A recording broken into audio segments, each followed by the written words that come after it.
নমস্কার বন্ধুরা, আগামী পর্বতে আমরা দেখতে চলেছি অপলা, দ্রোণ এবং চিনি ঘরেতে দাঁড়িয়ে। চিনি দ্রোণকে বলছে, আপনি কার থেকে লজ্জা শরমের আশা করছিলেন? সেটা থাকলে কেউ কখনো রাত বিরেতে অন্য কারোর ঘরে ঢুকে আবার বসে থাকে? এ কথা শুনে ভীষণই রেগে গিয়ে অপলা চর মারতে হাত তোলে চিনিকে। তখন দ্রোণ অপলার হাতটা ধরে নিয়ে রুখে দেয়। আর এই দৃশ্য দেখে চমকে ওঠে অপলা, আর রাগি রাগি চোখে দ্রোণের দিকে তাকিয়ে থাকে।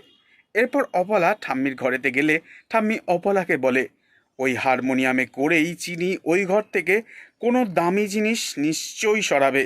এরপর ঠাম্মি একটা ছোট্ট ক্যামেরা অপলার হাতে দেয় আর বলে, এটা গিয়ে ভূতনাথের ঘরে রেখে আসতে হবে তোমায়, যাতে আমি দেখতে পাই ও কি কি বের করে আনলো। আর অপলাও চুপি চুপি সেই ক্যামেরা গিয়ে রেখে দিয়ে আসে সেই ঘরেতে, তাকের মধ্যে চুপটি করে।